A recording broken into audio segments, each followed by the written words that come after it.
good now. Good. Welcome back to Water Hose Drinkers Podcast, episode 25. We're live here at the Spring Game in Statesboro, Georgia, with the group of five guys. Matt Sprouse is actually our first reoccurring guest on the podcast. Ain't no doubt about it. But Regular now. Y'all go ahead. Introduce yourselves. No, I appreciate you having us on, Josh. I'm Jeff Murphy with the group of five guys. I'm Tyler Tipton, co-host, Group of Five Guys. Thanks for having us on, Josh, man. course. So happy to be here. Matt course. Sprouse, second time appearance on the Water Hose Drinkers. We heard him the first time, Sprouse, Have I ever told y'all about the special place in my heart that Statesboro has? What you got? Tell us. I'm just telling. That's all I'm telling you. It's got a special place in my heart. Anytime I can come back and hang out with the Bevel family and with these fine folks of Statesboro, maybe make an appearance in the Blue Room. I don't know. I do it. You need to go to Dingus McGee's. Apparently that's the spot. place. That's like I have not been. I So, think we got to change that tonight. But, Murph did say he did go to Bull and Barrel last night. So Oh my gosh, place is incredible. Had a lovely date night with the wife. Had a Cajun ribeye with a loaded baked potato, Brussels sprouts to start. Absolutely phenomenal. Place was incredible, top notch. The Cajun ribeye is my favorite. It was there. so good. That's what I get. I even saved about a little quarter spot of the ribeye, and I gave it to old Sprousey over there when he got in. dude, a leftover medium rare Cajun ribeye at 10 p.m. Not a lot better than that. Doesn't get much better. No. So, yeah, guys, we got, the team obviously just did a little eagle walk, if you will. It looks like we got some recruits and families around us right now. So, it's a big day here in Statesboro. You got the Gata Jam tonight, Cole Swindell. How do y'all feel about, what's your thoughts on spring game? We'll start with that. Well, spring games across the country are different than they've been, just with transfer portal stuff. And I think a lot of coaches are starting to, I don't want to say they don't like spring as much, but most places are not doing a full-blown, blue-white four-quarter game anymore. And then with the portal, your roster is going to be different more than likely in a week. So Yeah. it's an opportunity. You've been practicing. You kind of see what your depth chart's going to look like going into fall camp and where you need to go after the portal. And then today the spring game. This is for the fans. This is for the recruits to come in and see the environment. Give some of these guys just. It's almost like a bowl game, right? It's a reward for their work that they've put in. And so you just look forward to see. The one thing that, as far as we know, hasn't been decided here is the quarterback. And they've got 3 or 4 of them on the roster that are capable. So that's, they're all going to be feeling like they need to come out and perform today, too. No kidding. Obviously, spring portal is now open. Georgia Southern has lost Michael Lance to the portal. Not too sure where he's going to go. I've been hearing a lot of Power 5, Alabama, USC. Of course. But, that is all Twitter rumors. So, take it for what you will for the Twitter rumors. Who knows if that's going to be true or not. Hopefully he ends up back in Statesboro because Michael Lance is a good kicker, I believe. I believe, he probably should be a Power 5 kicker, but I hope he stays in Statesboro. But, going to the quarterbacks, I'm not so much worried about the full stat line of, 14 for 15, 100-something yards, whatever. I don't want to see the quarterbacks making careless mistakes like we saw a lot of last year. And, if the defense makes a good play and catches an interception, all for it. Good defensive play, but I don't want to see any mental errors out of the quarterbacks. Yeah, that's the biggest thing on these days. You want to see who operates and runs the offense the most efficient. Who can get, in and out of the huddle if you're going up tempo, who can get them lined up, set up, and make sound decisions for the right reasons. Stuff's going to happen. People are going to make mistakes. Defense is going to make plays. But who can control the offense, control the tempo, is what really you're looking for at that quarterback spot in spring games. Obviously, you got J.C. French and Dexter Williams. Dexter transferring in from Indiana. So, we're probably eyes are going to be on them a lot, I feel sure, today. But you also got David Dallas. He has not played a snap since high school. He's got two shoulder surgeries, I believe, coming out of high school. This is going to be the first action that we see him in pads. And also you got Tyler Budge, a freshman that started in January. I heard deep balls looking nice out of him, so I'm going to be really, really looking at him a lot. Wide receiver room, not worried about one bit. Not worried about the running backs at all. The trenches are going to be the big question mark. That's the question mark in college football, right? And when you talk about these quarterbacks, that's going to be the decision that this coaching staff has to make because I think we put on Twitter the other day just a generic. A lot of times when you have multiple quarterbacks, you're going to have the guy that's more of the game manager. You're going to have the guy with the big arm. You're going to have the guy that's a little more athletic. So depending on what kind of offensive line you're going to put on the field depends on which quarterback is going to fit best. Mm-hmm. So it's not necessarily, like you said, it's not who has the best stats in the spring game, because one of them might be out there with the second O-line, or one of them might be going against the one defense. And so there's a lot of factors that go into it, a lot of pieces to the puzzle that they've got to figure out as a staff to see which guy fits the best, not necessarily who is the most talented or whatever. There might be an NFL guy, pro-style guy, huge arm, tall NFL prototype guy. But if he can't run and the offensive line struggles, there ain't no point in putting him out there. 100%. Here we go. We got a guest, Gus special the guest Eagle. behind you. There he is, the man himself, or the bird. I mean, The bird himself, bird Gus. himself. Birds. Said the owls. misgender the eagle there. But I will say, we were talking about it before, when we were setting up and stuff, and this is the most comfortable I felt in Georgia Southern's quarterback room in a long time. And, probably since Jeff Monken was the head coach, to be honest with you. And we've seen a lot of turnover since those days. But at the same time, you got brand new offense, year 3 under Coach Helton, and, first year under Coach App as OC. I believe that we got some athletes in that quarterback room, and I'm not worried about who the guy is, to be honest with you. Yeah, and it's going to be interesting to see, too. They all do things a little bit different. And how are you going to tailor? Because at some point you got to pick. And then how are you going to tailor the offense around that quarterback's strengths? Because with Davis Brin last year, like, the kid could throw the ball. He's really looked great at times, other times not super mobile, right? So if you get a guy out here, you decide to go with him, and he's more mobile, you're going to see a lot more rolling out, some zone read stuff that maybe, they didn't run last year with Brin. So it's just going to depend. Yeah, I mean, JC, when he got some snaps last year, he did a lot of some of direct quarterback runs too, and a little bit of read options. And Dexter has experience with that, coming from Mountain Sales Academy in Macon. I played against him in high school. I've seen Dexter since, he was 14, 15 years old playing football. He's got experience running the ball coming from high school. He's a mobile guy, Indiana. I didn't think they wanted to rely on his feet very much, which is perfectly fine with me. But, we have that option now for a scrambling quarterback. More mobile in the pocket. Van Treese, I would say, was a little bit more mobile than Davis Brin. But now with JC and Dexter, you got more mobility there. Yeah. No, Well, I agree with you. the main thing too, and we've been talking all morning about it, is you're finally getting a chance to develop a guy a little bit. In my opinion, in Coach Helton's first year, you bring in Van Treese, and I think because of Kyle Van Treese, the offense overachieved. In my opinion, 100%. I don't think anybody thought to go from the wing tee or the triple option or whatever you want to call it. It's more of a spread option, I guess. To a wide open, throw it all over the place. You had to do that. You had to go, we were saying rent a QB for a year, and then you brought in Davis Brin, and I think the expectations were probably a little too high, not only for him, but for the offense in general. And so now I think expectations have kind of settled in. It's come back to the mean, and now the coaching staff gets a chance to develop a guy or guys. And, we'll see. The issue is that this conference is absolutely brutal. So the time is now to figure it out. Y'all would know more than me. Would you say this is the toughest conference in the Group of 5?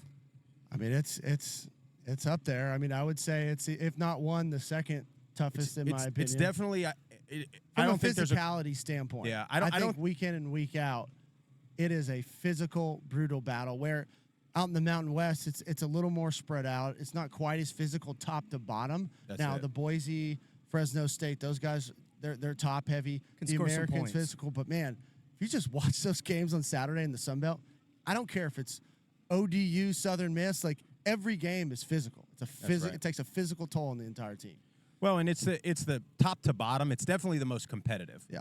So like Jeff said, you could maybe put your top 3 or 4 Mountain West or your top 3 or 4 American teams, and I don't think a whole lot of people would deny that the top of the top is maybe a little better than some of your mid-tier Sun Belt teams, but when you go top to bottom and when you look at both sides of this conference and you look down and you look, yeah, they could win the conference. Anybody could. Yeah, that's what's tough. I mean, I don't know what Las Vegas has on odds to win the conference off the top of my head, but you know App State's going to be there. JMU, new head coach, but I expect them to at least be, at worst, a 4-loss ball team, in my opinion. And, you know, you also got Coastal Carolina.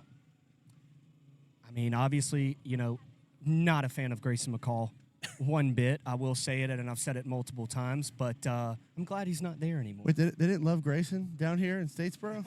I just figured that they really liked him. You know, the fan base definitely didn't like him. It was sweet finally getting back at him, you know, because he's a shit talker. He is. But, you know, also if he was my quarterback, I would want that. Yeah, 100%. But it was sweet, you know, him coming to town last year, attendance record being set under the lights and getting back at him this year. But I know you've got the roster right here too. You got a couple things noted. What's some guys that stand out to y'all on the Georgia Southern roster this year? First thing I noticed was, I know we've been talking about offense a lot, but how many returning starters and how much experience is coming back on the defensive side of the ball. Now, Josh, I know we did talk about this earlier about the defensive line and the interior, how we got some young guys coming in that, that's supposed to be a stud, you know, and could help that interior of the defensive line. But just to see how much experience is coming back on defense, that's the first thing that caught my eye. And kind of piggyback on what you said earlier, Josh. You lose your top receiver from last year, but not worried about it for this year because you have so much experience and talent coming back. For sure. I mean, you got Derwin Burgess coming back for his last year. You also got a big name for me to kind of replace the Caleb Hood role is Dalen Cobb. I think Dalen Cobb fits really well in the slot. He's a fast guy. He had some good catches last year, but, you know, you're also competing with Anthony Queeley that was here. Caleb Hood, obviously, is your all-time single-season and career receiving yards leader. And, you know, Derwin Burgess is a bona fide stud, in my opinion. Well, you also got L.V. Bunkley Shelton. He's a transfer from Oklahoma. Yes. I'm excited to see him. I want to see how much he's involved. I know it's spring game. It's early in the season. I want to see how much he's involved. What number is he wearing? It says here he's going to be wearing number 4. Gotcha. Can I make a point or maybe ask Jeff a question here? I know, Josh, this is your show, but when you have a question mark at quarterback and you now don't necessarily have a true number 1 receiver, in my mind, that's better. Because in my mind, if you have a younger quarterback, in the back of their mind, I got to get it to wide receiver 1. I got to get it to the guy. I got to get it to guy. Like, you know, you think NFL, I got to get it to Moss. I got to get it to Keyshawn Johnson. You remember all these wide receivers that would bitch about not getting the ball, and it would put pressure on the quarterback. So I think, Jeff, correct me if I'm wrong, if I'm a young guy, I like having a wide open wide receiver room. Yeah, I think it adds a level of competition in that room. And like you said, it takes the pressure off the need of feeling to have to force feed one guy. And it allows the quarterback to really just take what the defense is giving them and just allows them to make the right decision. Whereas, you know, sometimes you get into this situation where, all right, I got to go with my best matchup, and I'm naturally going to pick this guy because he's the number 1, when really that might not be your best matchup. It might be the other guy on the other side against a young corner or a smaller linebacker. So I think that that's actually a plus, and I think that was a great point. I think one thing, too, is the tight end room has also improved a little bit. You got Tyler Fromm from Houston County. He went to Houston County, then went to Warner Robins, so I think he graduated from Warner Robins. Brother of Jake Fromm, University of Georgia quarterback. Yeah. And he had a twin brother that also played at Mercer for a little bit at quarterback. And, you know, Tyler, he's big body. And, you know, last year you had Keaton Upshaw. He's going to the draft. And then J.J. McAfee last year is also going to the draft. I like to see the tight ends make some more catches this year. I don't know necessarily that Coach Ellis, he probably had him in the scheme, you know, last year, I feel sure. I just don't think that we were finding the tight end much last year. And I think that's one thing that we need to improve with Tyler Fromm. He's got SEC experience, and I think he's a damn good player. He's wearing number 7. And again, So- I'm going to go right back to it. A tight end. What a scapegoat for a young quarterback, right? Especially a big body guy. Hey, none of these guys are open. I don't feel comfortable taking the risky throw. Here's my big body tight end that I can just dart it into and hope they get a little few security blanket. get a few Exactly. yards and get a positive play and don't turn it over. Well, if you got a good one, they're such a mismatch because if they're athletic enough and you try to guard them with a linebacker, they're too athletic. They're fast. They can get in and out of routes. You try and put a nickel back on a tight end, he's too big. He gets physical with him. He bumps him. And now you just throw it right at his face mask, and he's going to basically box the guy out and catch it. So having a really good big tight end is such a huge asset to the quarterback. And if I may add also, I don't know numbers specific to Georgia Southern right now, but a lot of these wide open offenses have a really tough time in the red zone. You see it all the time. They move the ball up and down the field, then they get inside the 20, and there's not enough room. And Tight end. We struggled a lot in the red zone last year. Yep. You go back, especially towards the end of the season. You start off 6-2, right? And Sprouse, I know you came to that ODU game, and I'm just really thinking of Marshall. We had a couple opportunities to punch the ball into the end zone. Yep. And it just didn't happen. Of course, you got to take your points when you get points with the field goals, but you got to punch that ball in the end zone. It works well in the red zone. A 6'5" tight end. Does you it? just kind of throw up too. No Yeah. kidding. Well, and when you talk about, the difference between a touchdown and a field goal, when you talk about a conference that has 12 teams that are relatively close, 4 points, 3-4 possessions a game, that's the difference in being 6-7 or, 10-3, 10-2. And in this conference, 2 wins is massive. That could 100%. That could be the difference. Because they're if all you- going to beat each other. Exactly. 100%. Then- 100%. Then you got schools like have been in the bottom tier of the conference the last couple years, like Southern Miss. Look what they've done this offseason with the NIL, getting the transfer from Florida State Yeah. at quarterback. Southern Miss is on the rise, and Louisiana hasn't been great since Billy Napier left, but they're on the rise too. Well, it's funny you mentioned the quarterback transfer to Southern Miss because it was when I was here with y'all, and Florida State was losing to North Alabama, and we were watching it right over there, and we were like, "Well, this kid's a pretty good player." When Rodemaker came in, and so, Southern Miss we've been waiting though, now for 3 or 4 years. They I hate to say it, they wasted 5 years of Frank Gore Jr. being on that roster. No kidding. I No mean, kidding. and I shouted him out before, and I know probably nobody from Southern Miss is going to watch this, but shout out to that guy for not transferring. For sure. I know his dad. It's not like money's a thing for them. His dad played 100 years in the NFL. So. Well, you're not going to get that too often anymore in college football, especially in the group of 5, because you get a guy like him, or let's just say a quarterback that's going to blow up, has a great year. Sorry, but he's gone. Yep. And if you want to keep him, give him $100,000. I mean, which is tough for schools in the group of 5. That's a right. lot of them, anyway. Well, and if you give one guy that eliminates the couple grand you might be able to give some of your Well, it also role sets players. it also sets the market at your school. Now every kid thinks that, because let's be honest, college kids, they're sometimes unrealistic. Like, that kid's getting $100,000, I should get $100,000. Why am I not getting $100,000? Everybody thinks And now they're he's better pissed. than the next guy. Yeah, well, and now that kid's pissed off. He's like, well, South Florida just hit me up and they're offering me $100, but what they're not telling them is they're offering them $100, but they're only going to give them $5 up front. That's right. So then they'll leave. They'll go to South Florida or wherever else. I'm just using them as an example. Like, guys, be patient. Yeah. Well, like I don't, you said, Josh. I don't know, but do y'all have a FedEx or something nearby? Like, Unbelievable. I wish. Well, I mean, isn't the guy that founded Gulfstream? Isn't that out of Statesboro? Gulfstream, the Jets. Pooler, Georgia, so right up the That's road, right right here. before Savannah. Where's he at? I'm not sure. I think we need to get the head of the NIL program getting his ear. I think I might know a guy. Do you know a from guy? Georgia. Yeah, I think I met the guy a time or two. But going back to Southern Miss, you think they want a little bit more of Brett Favre's money? They probably tied want up in litigation. They want the money, but they don't want to say where it came from. Yeah, that's that's right. what that's all about. No, but I mean, going back to Georgia Southern, one guy that on the defensive line, we talked about the trenches, that we were talking before the episode. Number 97, Eli Anders, defensive lineman, 6'5", 230, out of Cornelius, North Carolina. Big old boy. Big old boy. The big name in the D-line room, Nasir Smith, he is not here yet. Enrolled at Georgia Southern. He's going to be enrolled here in a couple weeks. So he'll be here in about a month, I'd say.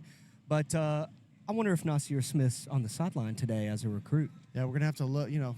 Walk the sideline here in a little bit. And check it out. I've been doing my gluten calf check Okay. today, and there's some guys now.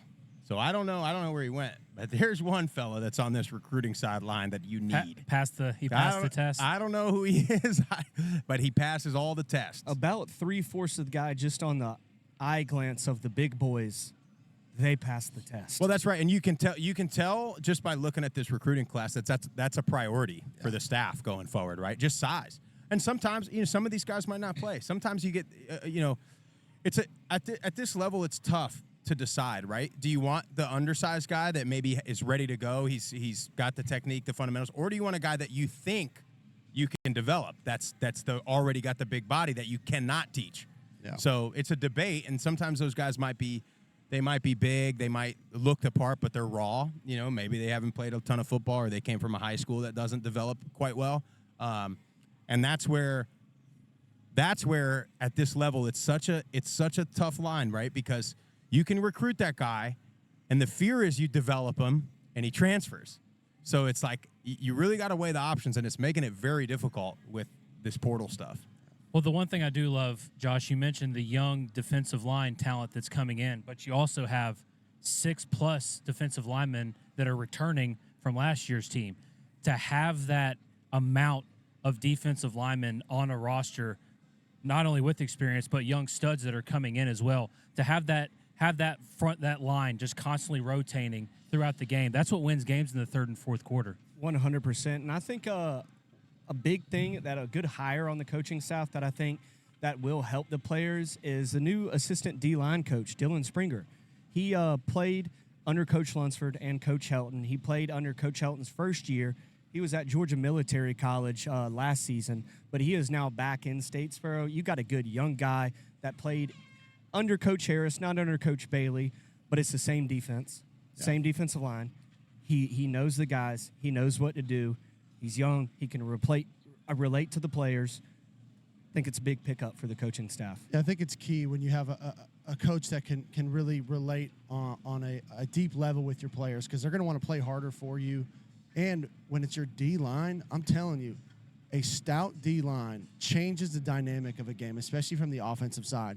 If you got big guys in the middle that can stop the run, or if you got guys on the end that can get after the quarterback, it changes what the offense has to do. It makes you one-dimensional. It gets you out of what you like to do into something you don't want to do, and that's the chess match. So if this D-line can be as good as I think it can be, Turns into generating turnovers too. Yeah, 100%. Extra possessions. It's a whole lot of stuff. For sure. And the secondary created a lot of turnovers last year. And like you said, pretty much all the secondary's back. Right. Yeah. You're losing a couple linebackers, and that hurts, but it's next man up mentality. But it's how it is. Obviously, this is a big day for the recruits. We can talk a little bit about the Gata Jam tonight too. Cole Swindell Can't concert. What y'all think about that? Texas copied us a little bit with the concert. I think they did. I think they bit off you guys. What'd they do? They're having a concert too. Yeah, they have like who is it? That rapper. They have like a big concert. Texas? Yeah. Texas State. No. Texas State is doing it, but Te- Texas is oh, doing it Te- too. Texas UT. State's got like Tyga, I believe. Yeah. Yeah, I think. What's he doing? Is he still married to one of the Nah. Kardashians? No. You get married to a Kardashian. There's a lot of A lot of Bad money. juju. A lot of money involved with that. But then next thing you know, the FBI's banging on your door. I mean, kicked out of the NBA. You know who's coming here next week in Hannard Fieldhouse? 2 Chainz. really? Oh, is he really? Oh, he should have came today. The last time they had rappers in Hannard Fieldhouse was the Migos, and it didn't end well for the Migos at all. They got hauled off to Bullitt County Jail before the concert even started. Wow. Interesting. When you come to town with guns and drugs, it's probably a little disaster waiting But to happen. Jeff, I hope you locked up your car then, pal. Well, I don't think he's got the ammunition like they had on him that day. So. Yeah. Well, hey, you did bring up Gata Jam and Cole Swindell. Honestly, man, like, that's why we're here, right? I mean, because you think about the NIL challenges again that we have, and Georgia Southern is so lucky to have a star now. This is not a B-list star. This is an A-list celebrity that still rides for his program, and I love it, man. I mean, that guy's active on Twitter, engaging with fans that are talking crap, and you know, for him to come back and then bring the crew and then, you know, get your family involved and the Eagle Nation involved, it's definitely a resource to have when you can put on. I mean, it's going to be fun, it's going to engage everybody, and it's going to raise some money. And I mean, you know, you can't ask for a better week. And I'll tell you what, we are getting fortunate with the cloud cover. It's going to be a heck of a nice day. Yeah, and I mean, you also got Red Akins opening up for Cole Swindell. Big fan of Red Akins, I might add. You know, It's a Thomas great Rhett's lineup. dad. it is a great lineup. I mean, it's going to be 5:30, I think. Mackenzie Carpenter, is that? She's opening. so. She's starting it out. I mean, buddy, Statesboro this week, and we got in a couple Ubers last night, and they were both saying, like, they're about to pay all their bills tonight. Yeah. Well, you And so know, Uber will be Statesboro's gonna be surging, by the rocking. way, just so everybody knows. They're I surging. love how everything we talked about earlier, Josh. I just love how both events, everything's on one day. That's what makes it, I think. Like you have everyone coming out here looking forward to seeing the team and what they're going to bring to the table this year. But then also you go get ready, get freshened up, and then go to the Gata Jam concert tonight. Like it's just gonna be an awesome day. it's great from the recruiting standpoint. 100%, 100%. You know, last thing, I know we're cutting short on time here, but last thing I got, Sprouse, I know you've been here before, but Tip Murph, first thoughts on visiting Statesboro?